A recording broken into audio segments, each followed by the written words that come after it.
এই সম্পর্কে শ্রী ভগবদ্গীতা প্রত্যেককেই অবশ্যই একবার শোনা উচিত।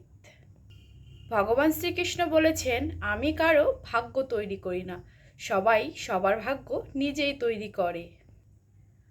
যতটা সম্ভব চুপ থাকাই ভালো, কারণ কথাই মানুষকে সবচেয়ে বেশি অপরাধ করতে বাধ্য করে। যখন পরিবারের সদস্যদের অপ্রীতিকর মনে হয় এবং পরিচিতদের নিজের মনে হয়, তখন বুঝে নেবে ধ্বংসের সময় শুরু হয়ে গেছে। হে পার্থ, যাদের ভক্তিতে বিশ্বাস নেই তারা আমাকে লাভ করতে পারে না, তাই তারা জন্মমৃত্যুর পথে এই ভৌতিক জগতে বারংবার আসতে থাকে।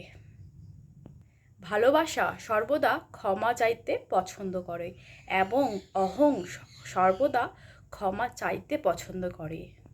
যখন সত্য অসত্যর মধ্যে লড়াই হবে, তখন সত্য একা এসে দাঁড়াবে এবং অসত্যের বাহিনী দীর্ঘ হবে, কারণ অসত্যের পিছনে থাকবে মূর্খদের বিশাল কাহিনী ও বাহিনী। শব্দগুলো কেবলমাত্র এই পরিমাণে বলা উচিত যে তোমার যদি সেগুলো ফিরিয়ে নিতে হয় তবে তুমি অসুবিধায় যেন না পড়ো। একা থাকা তোমায় এটা শেখায়, আসলে তোমার নিজের ছাড়া আর কিছুই নেই।